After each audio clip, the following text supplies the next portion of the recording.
Hello बच्चों, तो कैसे हैं आप सब। मैं आपका Dilip sir morning star coaching centre में स्वागत करता हूं। आज हम सभी क्लास 10 फिजिक्स भारती भवन का पहला चैप्टर 1 प्रकाश के परावर्तन का प्रश्न और उत्तर को देखेंगे। ये हमारा पहला पाठ होगा। इस पाठ में हम लोग वस्तुनिष्ठ प्रश्न और अति लघु उत्तरीय प्रश्न को देखेंगे। उसके बाद हमारा सेकेंड पार्ट होगा जिसमें लघु उत्तरीय प्रश्न और दीर्घ उत्तरीय प्रश्न होगा।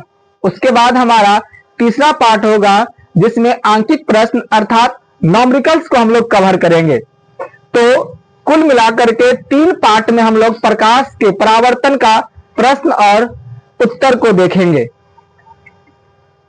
चलिए हम लोग आरंभ करते हैं पहले पार्ट में वस्तुनिष्ठ प्रश्न अर्थात ऑब्जेक्टिव प्रश्न को। ऑब्जेक्टिव क्वेश्चन आंसर हम लोग आरंभ करते हैं। पहला आपका प्रश्न है, समतल दर्पण में बना प्रतिबिंब किस प्रकार की होती है। पहला क्वेश्चन है, समतल दर्पण में बना प्रतिबिंब कैसा होता है। पहला ऑप्शन है वास्तविक, दूसरा ऑप्शन है काल्पनिक, तीसरा ऑप्शन है दोनों एवं चौथा ऑप्शन है इनमें से कोई नहीं।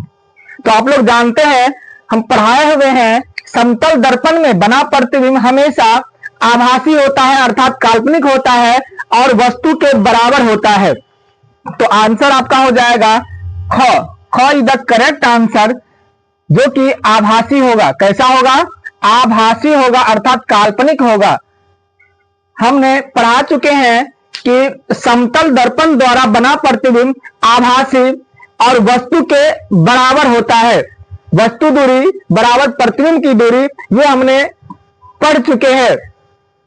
चलिए अगला प्रश्न है आपका 2 नंबर में। दूसरा प्रश्न है, परावर्तन का कोण होता है। अर्थात देखिए परावर्तन का नियम क्या है वो पहले पढ़ लेते हैं। पढ़ा चुके हैं फिर भी अभी एक बार देख लीजिए। किसी बिंदु स्रोत से आती प्रकाश की किरणें दर्पण से टकराकर दूसरी दिशा में चली जाती है, यह घटना प्रकाश का परावर्तन कहलाती है और बीच से एक अभिलंब किरण निकलती है। अब यहां पर आपका है कि परावर्तन कोण किसे कहते हैं। तो परावर्तन कोण आप लोग देख सकते हैं, यह आपका आपतन कोण है और यह आपका परावर्तन कोण है। तो परावर्तित किरण और अभिलंब, ध्यान से समझिए, परावर्तन कोण की बात हो रही है। दूसरा प्रश्न आपका है, दूसरा ऑब्जेक्टिव, परावर्तन कोण किसके किसके बीच बनती है। तो देखिए परावर्तित किरण और अभिलंब के बीच जो कोण बनते हैं उसे ही हम लोग क्या कहते हैं, परावर्तन कोण कहते हैं, जो कि आपका घ इज द करेक्ट आंसर हो जाएगा। परावर्तित किरण और दर्पण की सतह पर खींचे गए अभिलंब के बीच का कोण अर्थात अभिलंब और परावर्तित किरण के बीच बने कोण को हम लोग परावर्तन कोण कहते हैं। यह आपका घ इज द करेक्ट आंसर हो जाएगा। तीसरा आपका प्रश्न है, प्रकाश के परावर्तन के कितने नियम है। तो आप लोग सब जानते हैं प्रकाश के परावर्तन के 2 नियम है, आपतित किरण, परावर्तित किरण और अभिलंब तीनों एक ही समतल में होते हैं। दूसरा नियम आपतन कोण बराबर परावर्तन कोण। तो परावर्तन के कितने नियम हो गए? 2 नियम हो गए। ख इज आपका करेक्ट आंसर। चौथा प्रश्न देखिए, निम्नलिखित में किस दर्पण द्वारा किसी वस्तु का वास्तविक प्रतिबिंब मिल सकता है। निम्नलिखित में किस दर्पण द्वारा किसी वस्तु का वास्तविक प्रतिबिंब मिल सकता है। आप लोग जानते हैं समतल और उत्तल, इन दोनों में आभासी प्रतिबिंब बनता है। और एक ऐसा दर्पण है अवतल दर्पण, जिसमें वास्तविक और आभासी दोनों प्रकार की प्रतिबिंब बनती है। तो आपका आंसर हो जाएगा अवतल दर्पण। ख इज द करेक्ट आंसर। देख सकते हैं समतल और उत्तल में आपका आभासी प्रतिबिंब बनता है, जबकि अवतल में वास्तविक और आभासी दोनों प्रकार की प्रतिबिंब बनती है। ये हमने इसके चैप्टर में पढ़े हैं। सिर्फ एक ही दर्पण ऐसा है अवतल दर्पण जिसमें दोनों प्रकार के प्रतिबिंब बनते हैं, आभासी प्रतिबिंब भी और काल्पनिक प्रतिबिंब भी। तो आपका आंसर ख हो गया। 5वां प्रश्न देख सकते हैं। 5वां प्रश्न है आपका, निम्नलिखित में किस दर्पण द्वारा किसी वस्तु का आभासी प्रतिबिंब प्राप्त किया जा सकता है। तो आभासी आप सभी देख सकते हैं, जस्ट अभी बताया, समतल उत्तल में आभासी तथा अवतल में भी किस प्रकार का प्रतिबिंब बनता है, आभासी। एक कंडीशन ऐसा है अवतल दर्पण में, जब वस्तु ध्रुव और फोकस के बीच स्थित हो तो उसका प्रतिबिंब आभासी बनता है। तो तीनों आंसर हो गया, तीनों दर्पण में मिला जुला करके आभासी प्रतिबिंब बनती है। आंसर आपका हो गया घ, आंसर हो गया घ। घ इज द करेक्ट आंसर। उपर्युक्त तीनों प्रकार के दर्पणों द्वारा आपका आभासी प्रतिबिंब बनता है। छठा क्वेश्चन आपका है, छठा प्रश्न है, वस्तु से छोटा और आभासी प्रतिबिंब इनमें से किस दर्पण द्वारा प्राप्त किया जाता है? फिर से समझिए, वस्तु से छोटा और आभासी प्रतिबिंब, तो आपको हमने कल ही पढ़ाया था, कल क्या बताया था कि गाड़ी के साइड मिरर में उत्तल दर्पण का प्रयोग किया जाता है। और क्यों प्रयोग किया जाता है? ताकि कितना भी बड़ा वस्तु हो उसका प्रतिबिंब छोटा करके और सीधा करके हमें उसी मिरर में दिखा दिया जाता है, जिसका प्रयोग करते हैं। और वह कौन दर्पण होता है? उत्तल दर्पण। आपका आंसर क्या हो जाएगा? उत्तल दर्पण। घ इज द करेक्ट आंसर। इसी तरह आप लोग तैयारी करिए, हम तैयारी करवाएंगे। ध्यान दीजिए 7 नंबर का, निम्नलिखित में किसके द्वारा एक बिंदु स्रोत से समांतर किरण पुंज मिल सकता है? तो ध्यान से समझिए, कल के चैप्टर में ही हमने ये पढ़ा था। एक हमने अवतल दर्पण लिया और गाड़ी के हेडलाइट को कल बताए थे कि इसके द्वारा समांतर किरण पुंज ऐसे निकलती है। क्यों? क्योंकि इस पर टकराया इसके वक्र तल पर और सीधा निकल गया। इस पर टकराया सीधा ऐसे निकल गया, इस पर टकराया सीधा ऐसे निकल गया, इस पर टकराया ऐसे और सीधा निकल गया। सिर्फ अवतल दर्पण में और ये गाड़ी के हेडलाइट में लगा हुआ है। दूर जाने के लिए, दूर रोशनी को भेजने के लिए हम लोग गाड़ी के हेडलाइट में अवतल दर्पण का प्रयोग करते हैं और गाड़ी के हेडलाइट में समांतर किरण पुंज निकलती है, जिस वजह से हम लोग कह सकते हैं कि समांतर किरण पुंज सिर्फ अवतल दर्पण द्वारा प्राप्त होता है। और यह आंसर आपका हो जाएगा क इज द करेक्ट आंसर। 8वां प्रश्न देखिए, 8वां प्रश्न आपका कह रहा है, कहां पर स्थित होने से वस्तु का प्रतिबिंब अवतल दर्पण के फोकस पर बनता है? कहां पर स्थित होने से वस्तु का प्रतिबिंब अवतल दर्पण के फोकस पर बनता है? तो हमने पढ़ा था अनंत पर। यदि अनंत से आती हुई प्रकाश किरणें परावर्तन के बाद फोकस से गुजरती है, कहां पर बनता है? फोकस पर ही उसका प्रतिबिंब बनेगा। आंसर हो जाएगा आपका अनंत। आंसर हो जाएगा आपका अनंत। 8 नंबर का प्रश्न, 8 का आंसर घ, अनंत। 9 नंबर का प्रश्न आपका है, अवतल दर्पण की फोकस दूरी उसकी वक्रता त्रिज्या की आधी होती है। एफ बराबर हमने पढ़ा है क्या होता है? r/2। तो वक्रता त्रिज्या की क्या होती है? आधी होती है। क्या हो जाएगा आंसर? आधी हो जाएगा। ख इज द करेक्ट आंसर, आधी। उसके बाद देखिए 10 नंबर में, एक अवतल दर्पण में वस्तु की स्थिति फोकस और ध्रुव के बीच हो तो प्राप्त प्रतिबिंब कैसा होगा? हमने पढ़ा था उत्तल दर्पण में जब वस्तु ध्रुव और फोकस के बीच स्थित हो, उसका प्रतिबिंब कैसा बनेगा? काल्पनिक और बड़ा बनेगा। काल्पनिक सीधा और वस्तु से बड़ा बनेगा। वो आपको बताना है 10 नंबर में। एक अवतल दर्पण वस्तु की स्थिति फोकस और ध्रुव के बीच जब रखी जाएगी तो उसका प्रतिबिंब कैसा बनेगा? आभासी बनेगा, वस्तु से बड़ा बनेगा और सीधा बनेगा। तो कौन ऑप्शन हो जाएगा आपका?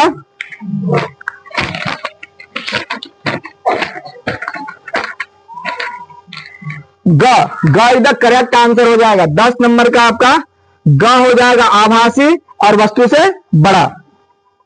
11 नंबर का प्रश्न कह रहा है आपका, किसी अवतल दर्पण द्वारा आभासी सीधा और आवर्धित प्रतिबिंब तब बनता है जब वस्तु की स्थिति कहां होगी? देखिए कहता है, सेम वही प्रश्न फिर पूछ दिया है कि जब प्रतिबिंब वस्तु से बड़ा, आभासी और सीधा बनेगा तो वस्तु की स्थिति कहां रहनी चाहिए? ध्रुव और फोकस के बीच। आंसर क्या हो जाएगा? ध्रुव और फोकस के बीच। घ इज द करेक्ट आंसर। एक ही प्रश्न को 2 बार दे दिया है। चलिए 12 नंबर का प्रश्न देखिए। 12 नंबर का प्रश्न है, मोटर गाड़ी के चालक के सामने लगा रहता है। सामने ऐसे हम गाड़ी चला रहे हैं तो दोनों तरफ कौन सा दर्पण लगा रहता है? उत्तल दर्पण। बहुत बढ़िया। आंसर क्या हो जाएगा? ख इज द करेक्ट आंसर, उत्तल दर्पण। ख is the correct answer. 13 number का प्रश्न क्या है, उत्तल दर्पण द्वारा नहीं, उत्तल दर्पण द्वारा बना प्रतिबिंब कैसा होता है? बहुत बढ़िया, काल्पनिक और सीधा। ख is the correct answer. 14 number का प्रश्न देखिए, दाढ़ी बनाने में किस दर्पण का उपयोग होता है? दाढ़ी बनाने में किस दर्पण का? ऑप्शन देखिए, उत्तल, अवतल, समतल। तो आंसर हो जाएगा अवतल दर्पण। बहुत बढ़िया। हजामत की दुकान में दाढ़ी बनाने के लिए हमने पढ़ाया है कि हजामत की दुकान में किस दर्पण का प्रयोग होता है? अवतल दर्पण का प्रयोग होता है। बहुत बढ़िया। 16 हो गया आपका 14 नंबर का। 15 नंबर का, 15 नंबर में भी क्या हो जाएगा?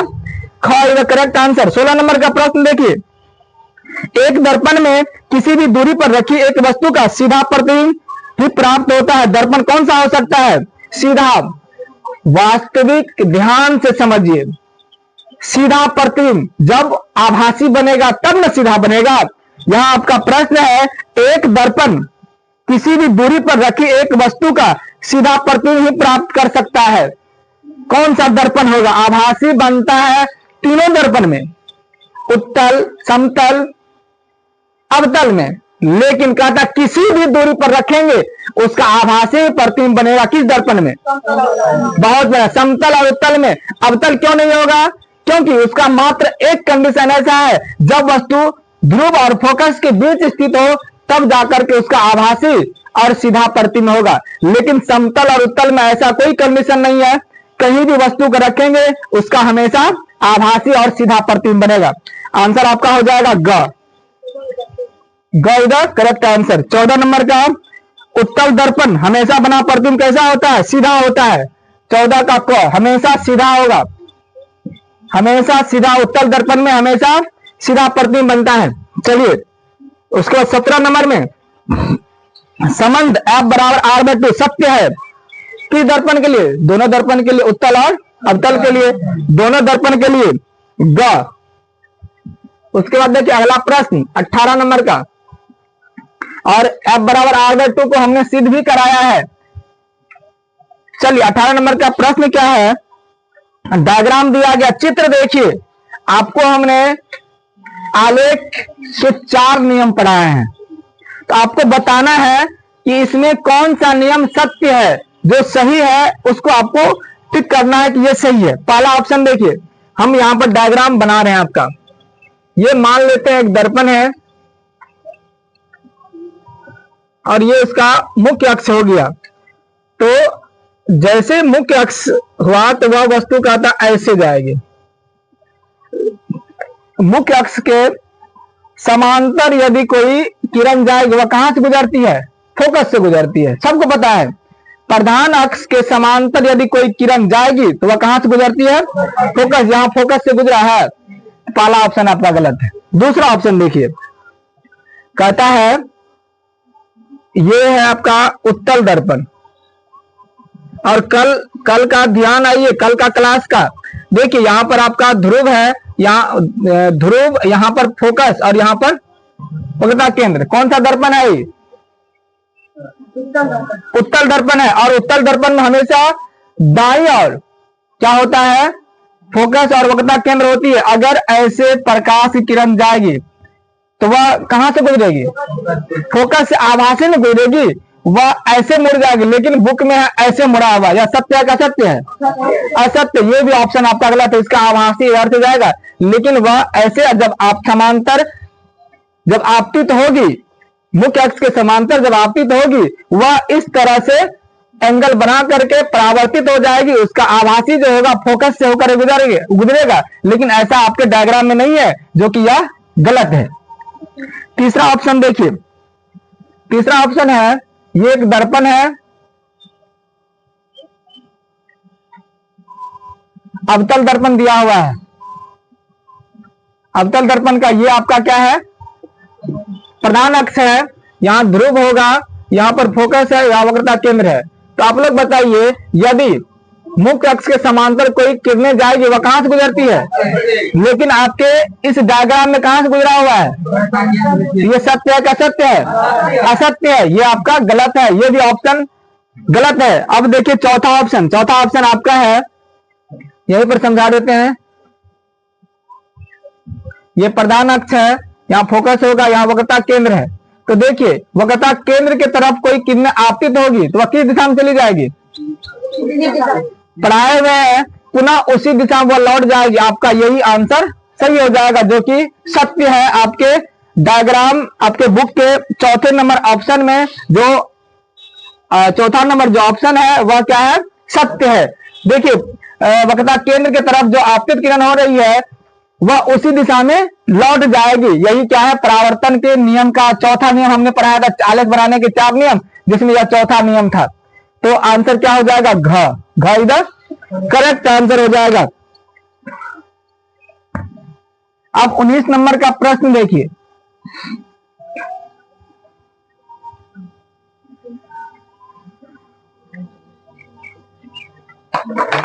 उन्नीस नंबर का प्रश्न है, एक गोलीय दर्पण द्वारा बने प्रतिबिंब का आवर्धन m ऋणात्मक होता है, इसका अर्थ होगा ऋणात्मक होता है। मीन्स क्या हुआ?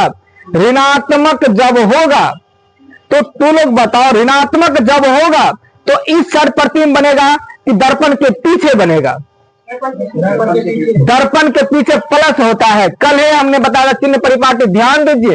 ये दर्पण आपका इधर पीछे हुआ, इधर की दूरियां हमेशा धनात्मक होती है, इधर की दूरियां इस साइड जब बनेगी तब ना ऋणात्मक होगा। इस साइड जब बनेगी तो। और आप लोग बताइए, जब ऋणात्मक होगी, दर्पण के सामने यदि कोई प्रतिबिंब बनता है वह काल्पनिक होगा कि वास्तविक होगा? वास्तविक होगा। वास्तविक प्रतिबिंब उल्टा होता है कि सीधा होता है? उल्टा होता है। तो आंसर क्या हो जाएगा 19 नंबर का? उल्टा हो जाएगा। घ इज द करेक्ट आंसर। चलिए, आपका ऑब्जेक्टिव प्रश्न कंप्लीट हो गया है। अब अति लघु उत्तरीय प्रश्न को हम लोग देखेंगे। जल्दी से इसका स्क्रीनशॉट लीजिए, लिखिए फटाक से।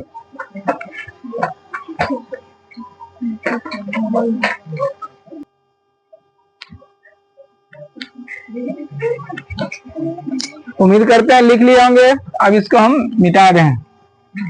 अब आगे बढ़ेंगे अति लघु उत्तरीय प्रश्न की तरफ।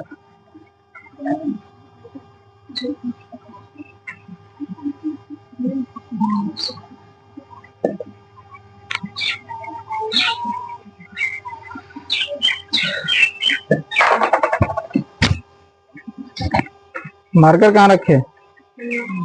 सही मार्कर ले। चलिए हम लोग अब अति लघु उत्तरीय प्रश्न को देख लेते हैं।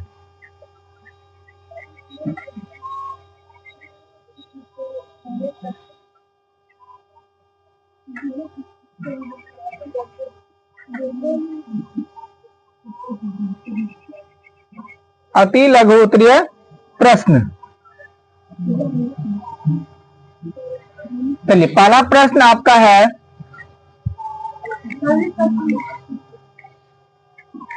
और इससे पहले फिल इन द ब्लैंक्स छूट गया, फिल इन द ब्लैंक्स पढ़िए, उसके बाद अति लघु उत्तरीय प्रश्न। पहले फिल इन द ब्लैंक्स, रिक्त स्थानों की पूर्ति करें। टैब 2,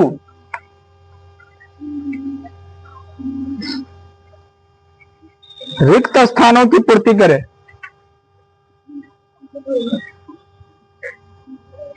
रिक्त स्थानों की पूर्ति करें। पहला प्रश्न आपका है, प्रकाश डैश में चलता है। तो प्रकाश जो होती है, जैसे इधर ऐसे ऐसे ऐसे, प्रकाश कभी ऐसे चलती है? प्रकाश हमेशा सीधी रेखा में चलती है, सरल रेखा में चलती है। आंसर पहला हो जाएगा सरल रेखा। रेखा दो प्रकार की, वक्र रेखा और सरल रेखा। तो प्रकाश ऐसे ऐसे डांस करते हुए नहीं चलती है, प्रकाश हमेशा सीधी रेखा में गमन करती है। तो पहला आंसर आपका हो गया, प्रकाश सरल रेखा में गमन करती है। अगला प्रश्न देखिए, 2 नंबर का प्रश्न है, यदि किसी दर्पण द्वारा बने प्रतिबिंब का आकार हमेशा वस्तु के आकार के बराबर होगा, वह दर्पण हमेशा समतल दर्पण होती है। एक दर्पण ऐसा है, मात्र समतल दर्पण, जिसमें वस्तु का प्रतिबिंब हमेशा वस्तु के बराबर होती है। कैसा दर्पण होगा? समतल दर्पण। तीसरा प्रश्न देखिए, तीसरा प्रश्न आपका है, डैश प्रतिबिंब को पर्दे पर प्राप्त किया जा सकता है। वास्तविक, ध्यान दीजिए, सिर्फ वास्तविक प्रतिबिंब, यहां पर नोट में कहीं पर लिख लेना है, सिर्फ वास्तविक प्रतिबिंब को पर्दे पर दिखाया जा सकता है। ये ऑब्जेक्टिव दूसरा टाइप से पूछ देता है, किस प्रतिबिंब को पर्दे पर दिखाया जा सकता है, तो वास्तविक प्रतिबिंब को पर्दे पर दिखाया जा सकता है। काल्पनिक प्रतिबिंब को वस्तु पर्दे पर नहीं दिखाया जा सकता, क्योंकि काल्पनिक प्रतिबिंब दर्पण के पीछे बनता है, जिस वजह से काल्पनिक प्रतिबिंब को पर्दे पर नहीं दिखाया जा सकता है। वास्तविक प्रतिबिंब को पर्दे पर दिखाया जा सकता है। अगला प्रश्न देखिए, चौथा प्रश्न है, किसी दर्पण में आपतन कोण हमेशा किस कोण के बराबर होगा? परावर्तन का नियम है आपतन, दूसरा नियम आपतन कोण बराबर परावर्तन कोण, तो आपतन कोण किसके बराबर हो जाएगा? परावर्तन कोण के बराबर। पांचवा प्रश्न देखिए, पांचवा प्रश्न आपका है, गोलीय दर्पण के ध्रुव से फोकस और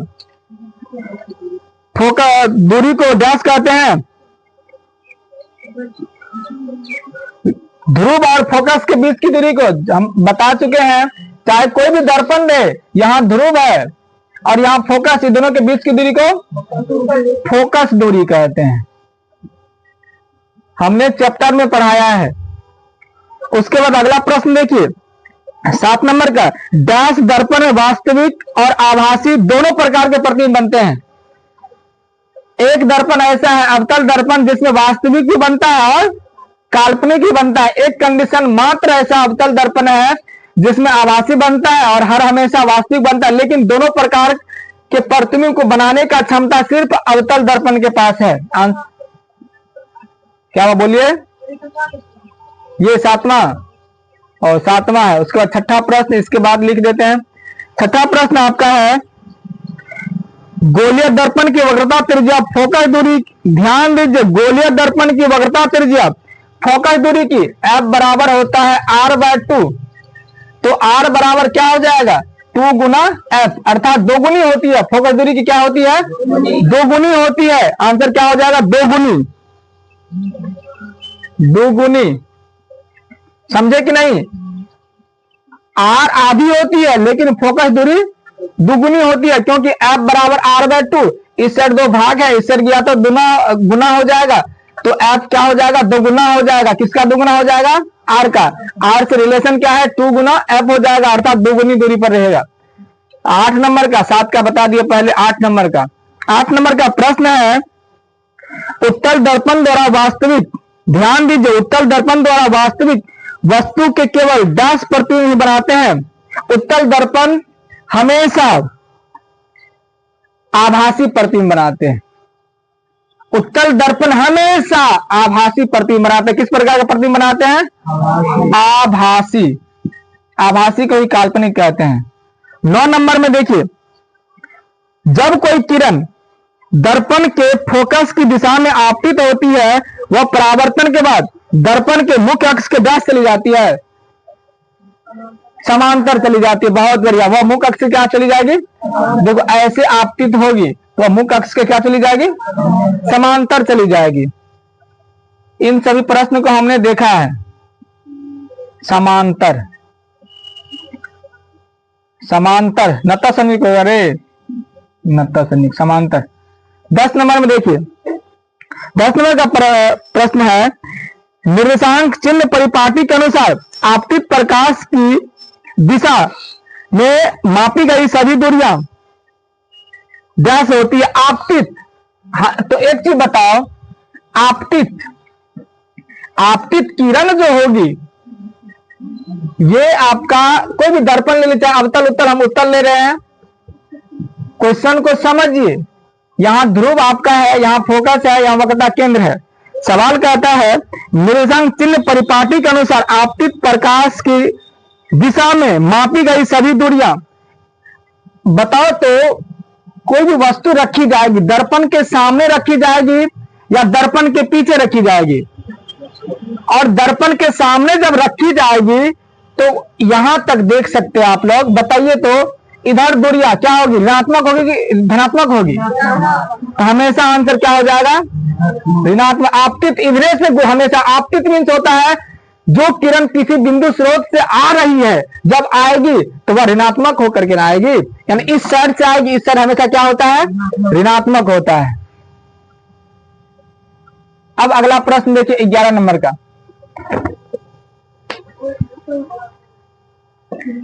अगला प्रश्न देखिए, सभी दूरियां गोलीय दर्पण के किससे मापी जाती है, ध्रुव से मापी जाती है। किससे मापी जाती है, ध्रुव से मापी जाती है। 12 नंबर में देखिए, जितनी भी दूरियां होगी सभी किससे मापी जाएगी, ध्रुव से। चाहे कोई भी दूरी मापो, किससे मापी जाएगी, ध्रुव से मापी जाएगी। आपके बुक में 10 नंबर का आंसर गलत है, उसमें धनात्मक दे दिया गया, लेकिन आप सभी देख सकते हैं आपतित प्रकाश किरणें वह दर्पण के सामने से आएगी। जब दर्पण के सामने आएगी, हम चिन्ह परिपाटी में देख चुके हैं, जब दर्पण के सामने आएगी, दर्पण के बाएं और जितनी भी दूरियां मापी जाती है वह सभी ऋणात्मक में होती है, और दर्पण के सामने से आपतित किरण आती है, दर्पण के पीछे से कभी नहीं आपतित किरण आएगी। अगर दर्पण के सामने से आएगी तो वह कैसा होगा, ऋणात्मक होगा, धनात्मक नहीं होगा। अगला प्रश्न 11 का था, जितनी भी दूरियां होती है चाहे वह कोई भी दर्पण दे, हमेशा वह ध्रुव से मापी जाती है।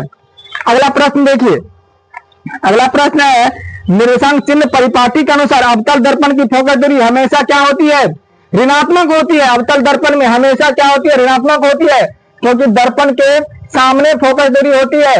यहाँ पर ध्रुव है, यहाँ फोकस है, तो आप लोग देख सकते हैं इधर इधर है, तो यह कैसा होगा, ऋणात्मक होगा।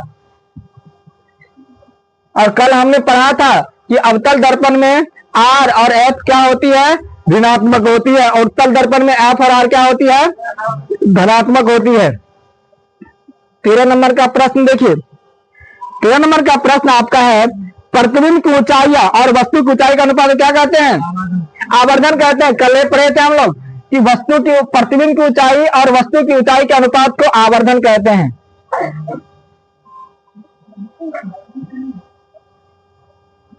14 नंबर का प्रश्न देखिए, 14 नंबर का प्रश्न है, आवर्धन का धनात्मक मान क्या बताता है, धनात्मक। आप लोग देखिए कि धनात्मक दर्पण के पीछे जब कोई प्रतिबिंब बनती है वह धनात्मक होती है, और दर्पण के सामने कोई प्रतिबिंब बनेगी तो कैसा होगा, और दर्पण के जब पीछे बनती है कोई प्रतिबिंब, तो बताओ धनात्मक होगा ऋणात्मक होगा, तो आंसर क्या हो जाएगा आपका, धनात्मक हो जाएगा। हाँ, प्रतिबिंब कैसा बनेगा, जब धनात्मक है तो प्रतिबिंब कैसा बनेगा, आभासी और सीधा, आभासी और सीधा। चलिए 15 नंबर का प्रश्न देखिए, 15 नंबर का प्रश्न आपका है, सौर ऊर्जा को संचित करने के लिए किस दर्पण का उपयोग किया जाता है, हमेशा अवतल दर्पण। कल उपयोग में पढ़े थे, सोलर प्लेट में किसका प्रयोग होता है, अवतल दर्पण का। सोलर कुकर में किसका होता है, सोलर भट्टी में किसका होता है, अवतल दर्पण का होता है, अवतल। अगला देखिए 16 नंबर का, 16 नंबर का प्रश्न है, 32 सेंटीमीटर वक्रता त्रिज्या वाले उत्तल दर्पण की फोकस दूरी एफ बराबर आपको पता है क्या होता है, r/2, और r कितना आपका 32 है, 32 में तो क्या होता है, क्या आंसर हो जाएगा, 16 सेंटीमीटर। अगला प्रश्न देखिए 17 नंबर का, एक बिंदु वस्तु का वास्तविक प्रतिबिंब बन सकता है केवल एक दर्पण में। किस दर्पण में, अवतल दर्पण में। किस दर्पण में, और आपको पता है उत्तल और समतल में हमेशा आभासी प्रतिबिंब बनती है। सिर्फ एक दर्पण ऐसा है, अवतल दर्पण, जिसमें दोनों प्रकार का प्रतिबिंब बनता है, अवतल दर्पण भी और उत्तल दर्पण में। जल्दी से लिखिए और स्क्रीनशॉट ले लीजिए फटाक से, जल्दी से।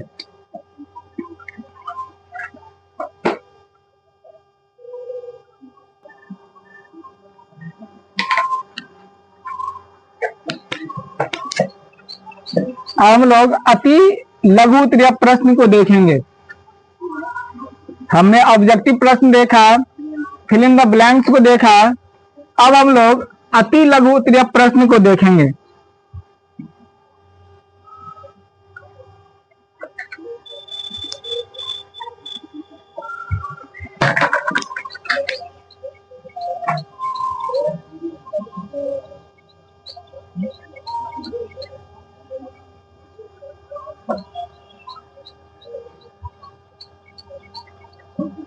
अति, अति मीन्स होता है बहुत ही छोटा, अति सूक्ष्म।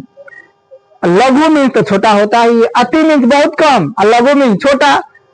उत्तरीय, उत्तर, प्रश्न, जो प्रश्न दिए रहेंगे उसे एक शब्दों में आंसर देना है। जो भी प्रश्न है उसे एक शब्द में आंसर देना है। पहला प्रश्न है, समतल दर्पण पर पड़ने वाली एक ही प्रकाश की किरणें की कितनी परावर्तित किरणें हो सकती है? चाहे समतल हो, अवतल हो, उत्तल हो, एक किरण जाएगी, उसका परावर्तन एक होगा, केवल एक। पहला आंसर हो जाएगा केवल एक।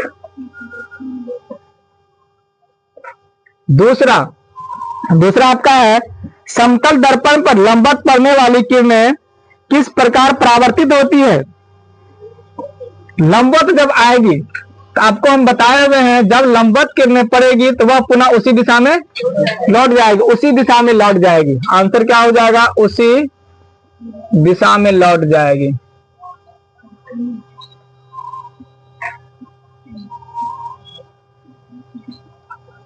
अगला प्रश्न देखिए 3 नंबर का। 3 हम बस आंसर लिखते जाते हैं, प्रश्न आप लोग के बुक में लिख लीजिएगा। अगला प्रश्न है, समतल दर्पण पर अभिलंब आपतन के लिए परावर्तन कोण का मान? बहुत बढ़िया प्रश्न है, ये कई बार एग्जाम में पूछा है। यदि दर्पण समतल है तो आपतन कोण लंबवत आ रही है, तो बताइए परावर्तन कोण कितना डिग्री होगा? परावर्तन कोण हमेशा, क्योंकि अगर इधरों से जाएगा तब ना कुछ कोण बनेगा, वह उसी दिशा में चली जाएगी। तो कोण किसे कहते हैं? एक सरल रेखा जब किसी दूसरी सरल रेखा पर जिस बिंदु पर मिलती है उससे जब झुकाव उत्पन्न होता है उसे ही हम लोग कोण कहते हैं। यहां तो कुछ का झुकाव नहीं है, 0 डिग्री का झुकाव है, तो आंसर हो जाएगा 0 डिग्री।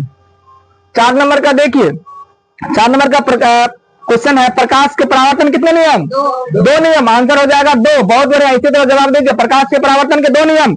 अगला प्रश्न देखिए 5 नंबर का, समतल दर्पण में वस्तु और प्रतिबिंब में क्या संबंध है? दोनों क्या होते हैं? बराबर होते हैं। समतल दर्पण में क्या होते हैं? दोनों बराबर होते हैं। 6 नंबर का प्रश्न देखिए, छठा प्रश्न है, गोलीय दर्पण कितने प्रकार के होते हैं? 2 प्रकार के। बहुत बढ़िया, गोलीय दर्पण 2 प्रकार के होते हैं। 7वां प्रश्न देखिए, 7वां प्रश्न आपका है, गोलीय दर्पण का मुख्य अक्ष क्या है? मुख्य अक्ष किसे कहते हैं? मुख्य अक्ष किसे कहते हैं? मुख्य अक्ष किसे कहते हैं? तो देखिए, जो रेखा दर्पण के बीचों बीच गुजरती है उसे हम लोग क्या कहते हैं? मुख्य अक्ष कहते हैं। जो रेखा दर्पण के बीचों बीच, जो रेखा दर्पण के बीचों बीच गुजरती है उसे मुख्य अक्ष कहते हैं।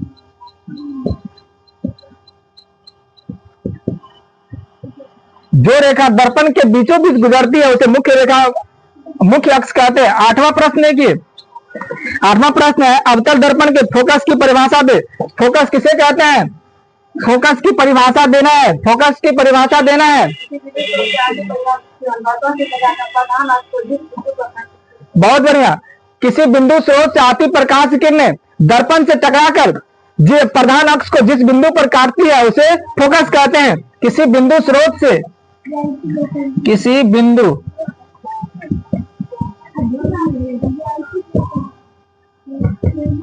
आती प्रकाश की किरणें दर्पण से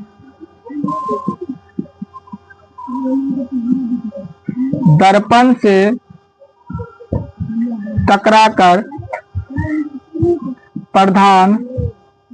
प्रधान अक्ष को जिस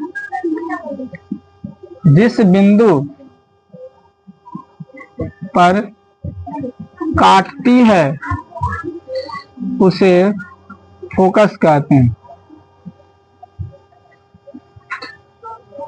किसी बिंदु स्रोत से आती प्रकाश की किरणें दर्पण से टकराकर प्रधान अक्ष को जिस बिंदु पर काटती है उसे फोकस कहते हैं। अगला प्रश्न देखिए 9 नंबर का, गोलीय दर्पण की फोकस एफ और वक्रता त्रिज्या में क्या संबंध है? एफ बराबर r/2, यही संबंध है। यह हमने सिद्ध करके भी देखा है। 10 नंबर का प्रश्न देखिए, 10 नंबर का प्रश्न है, एक दर्पण का नाम बताइए जो किसी वस्तु का सीधा और आवर्धित प्रतिबिंब दे सकता है, सिर्फ अवतल, समतल और तो देखिए यहाँ पर आपको बता दे, आवर्धित मीन्स क्या होता है? आवर्धित मीन्स होता है बड़ा। आवर्धित मीन्स होता है बड़ा, नहीं समतल होगा नहीं उत्तल होगा, अवतल होगा, क्योंकि अवतल दर्पण में भी आवर्धित है। अवतल दर्पण में आभासी प्रतिबिंब बनता है और वस्तु से बड़ा बनता है, जिस कारण आंसर क्या हो जाएगा? अवतल हो जाएगा। समतल और उत्तल में आपका आभासी तो बनता है, समतल में बराबर बनता है और उत्तल में वस्तु से छोटा बनता है, लेकिन अवतल दर्पण में वस्तु से बड़ा प्रतिबिंब बनता है, जिस कारण आंसर क्या हो जाएगा? अवतल। 11 नंबर का प्रश्न देखिए, 11 में है, एक अवतल दर्पण द्वारा आभासी प्रतिबिंब बनने के लिए वस्तु का स्थान कहाँ होना चाहिए? आभासी प्रतिबिंब कब बनता है? जब वस्तु ध्रुव और फोकस के बीच स्थित हो। जब वस्तु, बहुत बढ़िया, जब वस्तु ध्रुव और फोकस के बीच स्थित हो। चलिए 12 नंबर का प्रश्न देखिए, यदि कोई वस्तु किसी अवतल दर्पण के वक्रता केंद्र पर रखी हो तो उसका प्रतिबिंब कैसा बनता है? तो वस्तु के बराबर बनता है। ये हमने बना करके देखा है कि जब वस्तु अवतल दर्पण में केंद्र पर स्थित हो तो उसका प्रतिबिंब केंद्र पर ही बनेगा और वस्तु के बराबर बनेगा। आंसर क्या हो जाएगा? केंद्र पर ही बनेगा और वस्तु के बराबर बनेगा।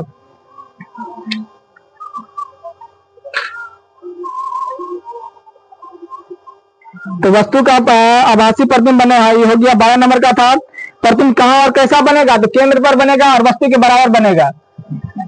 केंद्र पर बनेगा और वस्तु के बराबर बनेगा। जल्दी से इसको लिखिए, फटाफट लिखिए।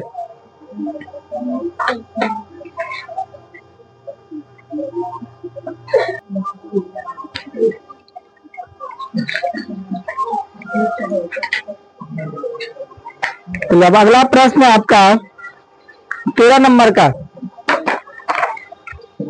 13 नंबर का प्रश्न कह रहा है, बताइए वस्तु दूरी U का चिन्ह क्या होगा जब एक अवतल दर्पण के सामने किसी वस्तु को रखा जाता है?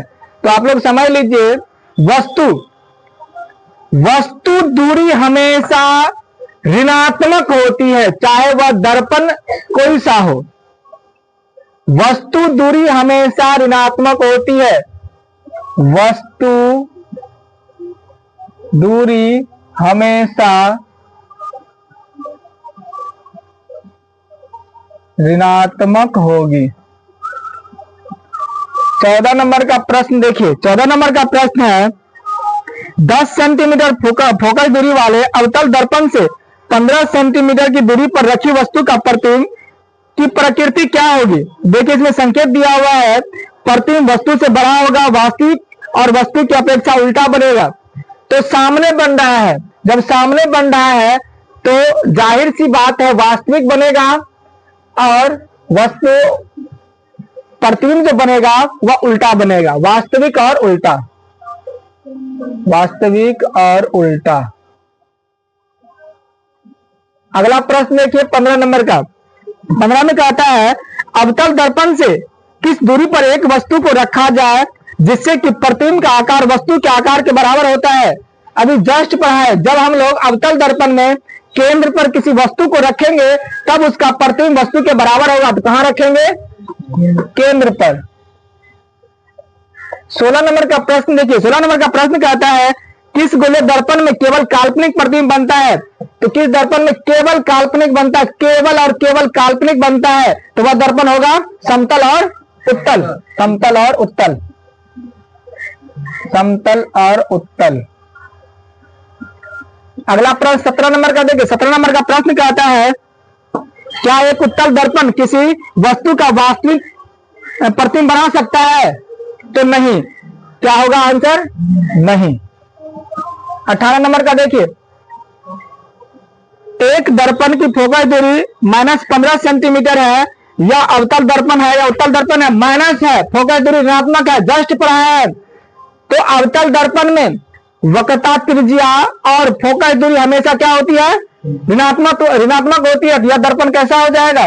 अवतल हो जाएगा। 19 नंबर का प्रश्न देखिए, 19 नंबर का प्रश्न कहता है गोलीय दर्पण के आवर्धन की परिभाषा दे। गोलीय दर्पण के आवर्धन की परिभाषा क्या होती है? एम बराबर हाइट ऑफ इमेज बट्टा हाइट ऑफ ऑब्जेक्ट, यानी कि प्रतिबिंब की ऊंचाई और वस्तु की ऊंचाई के अनुपात को क्या कहते हैं? आवर्धन कहते हैं। 20 नंबर का प्रश्न देखिए, 20 नंबर का प्रश्न आपका है आवर्धन एम का मान ऋणात्मक, आवर्धन एम का ऋणात्मक मान क्या बताता है? ऋणात्मक जब होगा तो वह वास्तविक प्रतिबिंब बनेगा। कैसा बनेगा? वास्तविक होगा।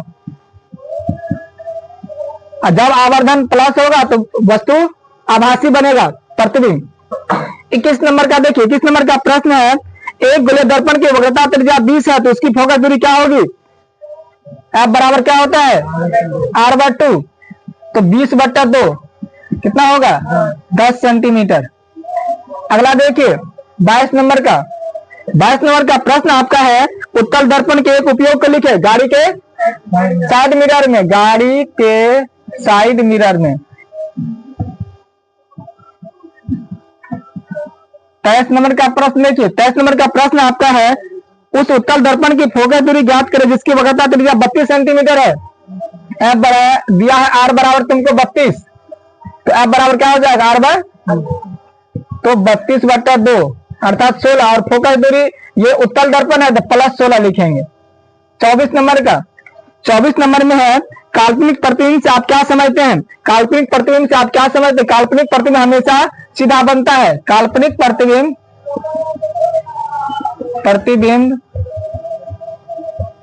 हमेशा सीधा बनता है। काल्पनिक प्रतिबिंब हमेशा सीधा बनता है, या इसका डेफिनेशन भी लिख सकते हैं। डेफिनेशन क्या है?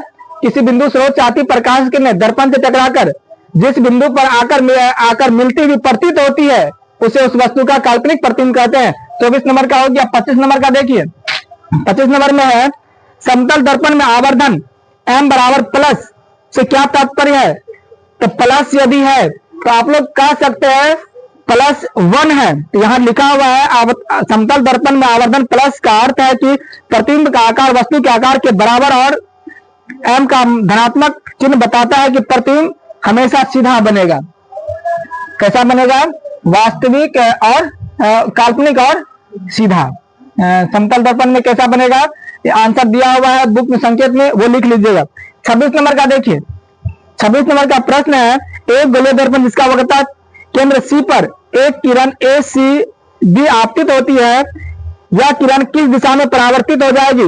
C के तरफ आ रही है तो वह उसी दिशा में लौट जाएगी। वह किरण उसी दिशा में लौट जाएगी।